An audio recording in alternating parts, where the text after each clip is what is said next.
So in this lecture, we are going to discuss how to start PHP, how to make up programs, and how to start PHP scripting. Okay.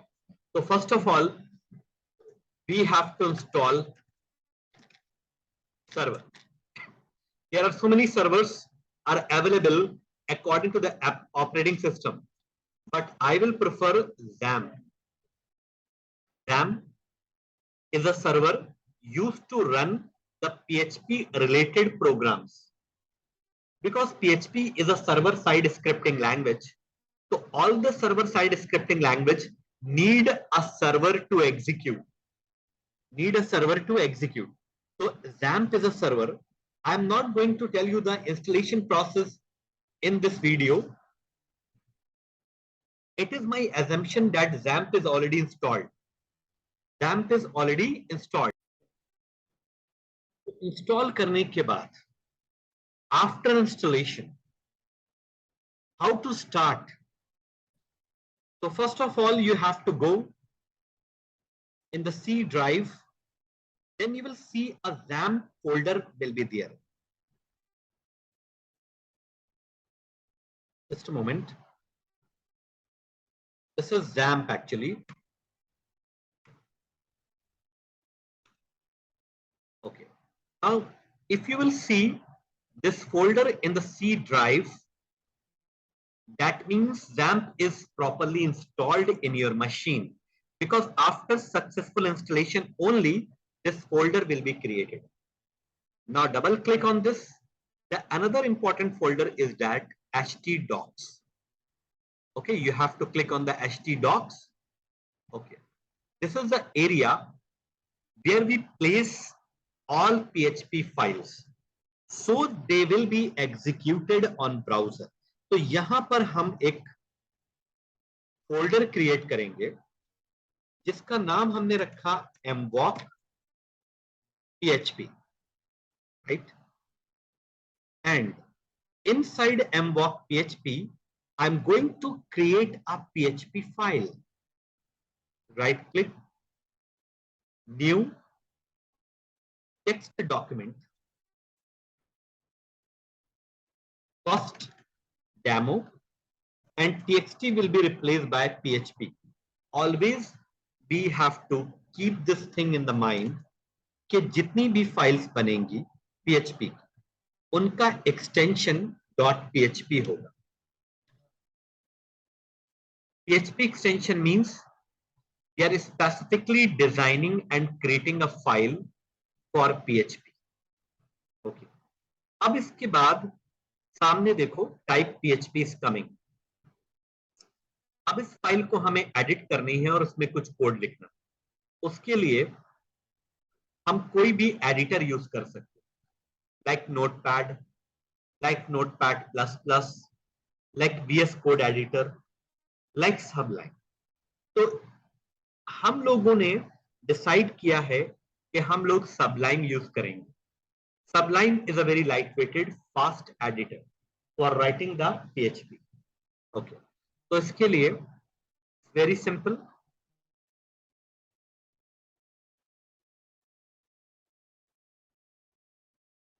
one minute, let me close the magnification. Sublime is a very small software you can download from the internet. It's freeware. Right click, open is the Sublime text. Now, this is the area where we can write our PHP. PHP जब भी हम लिखते हैं तो उसको एक base चाहिए होता है HTML, क्योंकि HTML के साथ PHP इंटीग्रेट होकर इंक्लूड करके रन करते. तो पहले हम HTML का एक एनवायरनमेंट क्रिएट करेंगे. तो उस एनवायरनमेंट के लिए हम सिर्फ इतना लिख दें HTML और tab. Automatic these predefined codes will be generated. This is called boilerplate template. अब हमने टाइटल डिसाइड करा, फिर से एक बार देख लेते हैं. HTML then tab. Correct? So in the title we are writing PHP demo. Okay. Now, this is my first heading. I'm creating the heading in the heading tag. PHP script practice और H1 को हमने close कर दिया। H1 के नीचे हमने HR दे दिया। HR एक लाइन होती है, ठीक है। अब इसको हमने सेव किया और सेव करने के बाद इसे हमें रन करना। तो रनिंग प्रोसीजर आपको देखना बहुत जरूरी है। तो रन करने के लिए सबसे पहले हमें अपने सर्वर को ऑन करना होगा। For executing the PHP files, we have to on the server. Okay. Server को ऑन करने के लिए हम सर्च में जाकर के XAMPP कंट्रोल पैनल को सर्च कर सकते हैं। कंट्रोल पैनल में सारे रिक्वायर्ड बटन होते हैं जो आपके सर्वर को ऑन भी करते हैं और ऑफ भी करते हैं।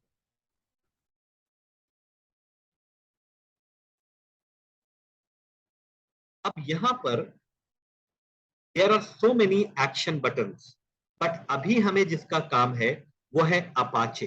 अपाचे के अगेंस्ट स्टार्ट लिखा है तो आप स्टार्ट पे क्लिक कर दीजिए। थोड़ी देर में सर्वर आपका ऑन हो जाएगा। ओके, और नीचे लिख कर आ रहा है स्टेटस चेंज डिटेक्टेड रनिंग। इसका मतलब है कि आपका सर्वर ऑन हो गया। अब आप इस पैनल को क्लोज भी कर सकते हैं।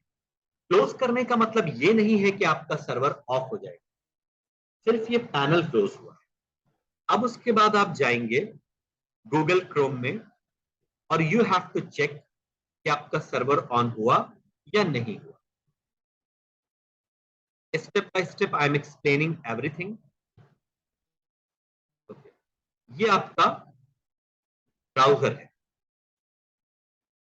Google Chrome browser. आप कोई भी ब्राउजर यूज कर सकते हैं, but I am preferring this browser. तो यहां पर आपको सिर्फ लिखना है local host. If you are hitting the clicking the enter, you will get this kind of page. This is a perfect confirmation that your server is on. आपका server on हो गया। अब आपको वो फाइल रन करनी है जो आपने बनाई। तो इसके लिए आपको क्या करना होगा वो मैं बता रहा हूं।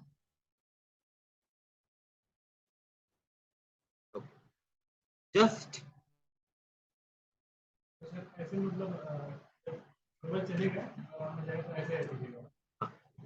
सर्वर ऑन होने का मतलब ये। अब आपको क्या करना है, इसमें दो चीजें आ रही हैं, लोकल होस्ट एंड डैशबोर्ड। तो आप डैशबोर्ड को रिमूव कर दीजिए और आपको यहां पर उस फोल्डर का नाम लिखना है जो आपने htdoc के अंदर बनाया था। उस फोल्डर का नाम था mwok.php। तो आप यहां पर टाइप कर लीजिए mwok.php और जब आप एंटर करेंगे तो mwok.php के अंदर जितनी भी आपकी PHP फाइल्स हैं वो सब वो दिखाएगा। दिखा रहा है, ठीक है। 15 सितंबर 2022 को आपने एक फाइल बनाई थी।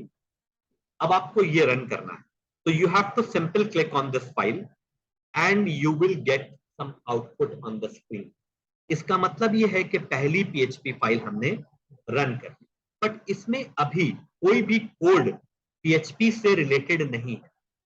ये कोड आपके HTML कोड से।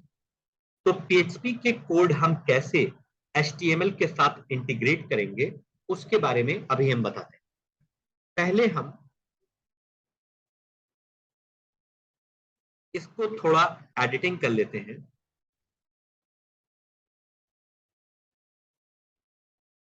ओके, ब्राउजर 125 जूम पर सेट होना चाहिए। ओके, अब हम यहां पर आ जाते हैं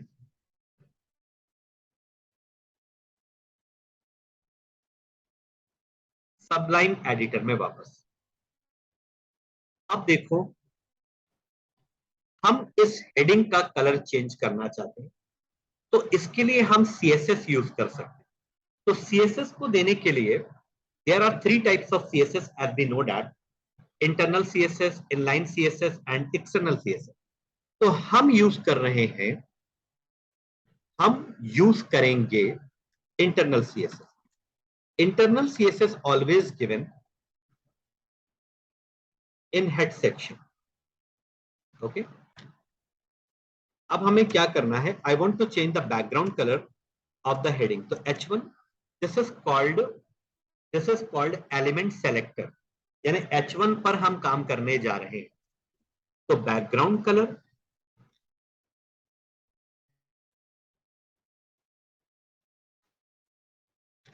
light blue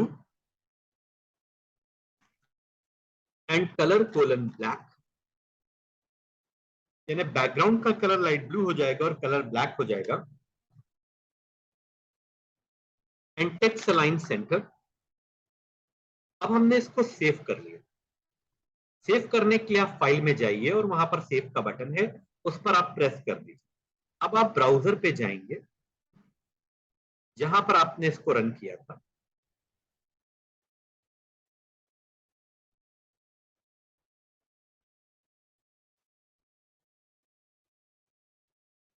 just a moment.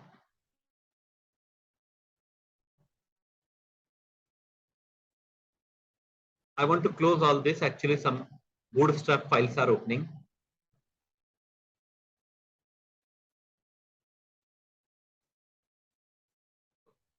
ये हमारी वो फाइल है जहां पर हमने अभी अपने प्रोग्राम को बनाया।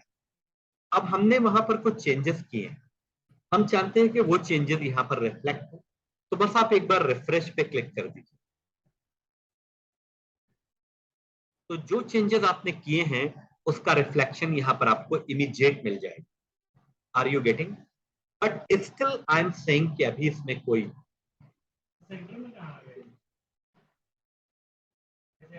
Text text align colon centre. एक मिनट मैं दिखा देता हूं।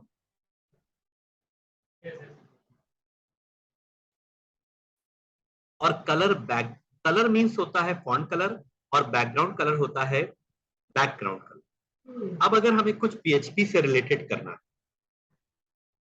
तो यहां पर हम लिखेंगे angular bracket question mark PHP और उसके बाद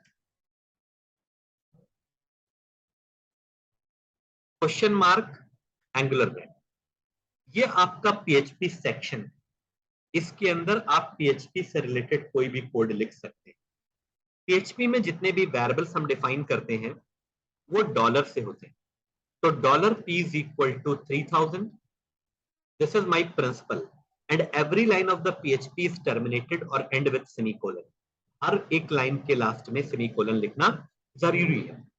ठीक है। At the rate is equal to 4% and dollar time is equal to 5 year और हमें SI कैलकुलेट करना। तो $SI is equal to P into T into R divided by 100। Clear? अब अगर आपको कोई चीज स्क्रीन पे डिस्प्ले करनी PHP में तो उसके लिए हम इको यूज करते हैं। जैसे कि पाइथन में हम लोग प्रिंट यूज करते थे, जावा में हम लोग system.out.println यूज करते हैं, C# में हम लोग console.writeline यूज करते हैं, C के अंदर हम लोग printf यूज करते हैं, C++ के अंदर हम cout यूज करते हैं। ठीक उसी तरह से PHP में हम लोग इको यूज करते हैं। तो हमने लिखा सिंपल इंटरेस्ट। अब सिंपल इंटरेस्ट क्या है? एक मैसेज है, इसके साथ हमें SI की वैल्यू डिस्प्ले करनी है। तो dot, here dot is a concatenation operator और हमने लिख दिया SI और लास्ट में सेमीकोलन। हमने सेव किया और सेव करने के बाद हम अपने ब्राउजर में जाएंगे ऑल्ट टैब से। Alt tab is used for switching the screen. तो ऑल्ट टैब करेंगे, यहां आ गए और हम इसे रिफ्रेश करेंगे। तो now you can see that there are some errors are coming. Errors आ रही हैं। जैसे कि एसआई को लेकर के एरर है, तो डोंट वरी, एरर आना एक बहुत ही कॉमन सी बात है। हम देखते हैं, देखो हमने यहां पर तो डॉलर यूज किया है, बट प्रिंटिंग के टाइम पर डॉलर नहीं लगाया, तो यहां पर भी हमें लगाना जरूरी है। अब हम एक बार फिर से फ्रेश करेंगे, अभी भी कुछ एरर्स हैं इसके अंदर, ठीक है, क्या एरर्स हैं, ठीक है।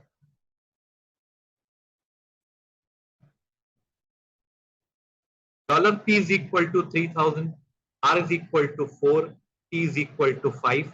हाँ, कैलकुलेशन के अंदर हमने पी के साथ डॉलर नहीं लगाया। तो जब भी कोई एरर आए तो बहुत ही रिलैक्स माइंड से आपको उसे सॉल्व करना होता है। Now you can see the answer is coming, okay. But ये आंसर जो आ रहा है बहुत ही छोटा आ रहा है, इसका साइज हमें इंक्रीज करना है। तो इसके लिए हम यहां पर इको, और इको के अंदर हम दे देते हैं H2 टैग। H2 टैग से क्या होता है, थोड़ा सा फॉन्ट हमारा इंक्रीज हो जाएगा, और जब हम कोई टैग ओपन करते हैं तो उसे क्लोज करना भी अत्यंत बहुत जरूरी होता है। अब ये जो टेक्स्ट आ रहा है वो H2 हेडिंग के अंदर आएगा। तो पहले ये आ रहा था, जब तुम रिफ्रेश करोगे you will see some changes, understand. तो हमने देखा कि हम लोग ब्रैकेट के अंदर H2 सेमीकोलन का मतलब होता है जब आपका लाइन कंप्लीट होगा पीएचपी में, तो आपको उस लाइन को सेमीकोलन से टर्मिनेट करना हो। इससे पीएचपी को ये इंडिकेशन मिलता है कि आपकी बात कंप्लीट हो गई, you are not in a continuation manner.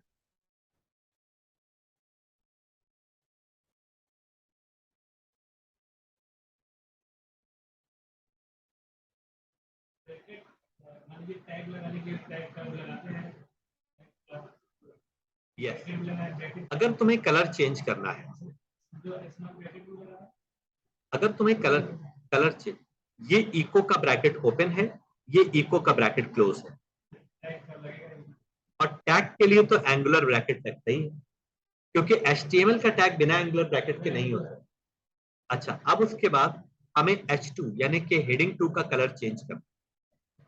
तो हेडिंग 2 का कलर चेंज करने के लिए हम यहां लिखेंगे H2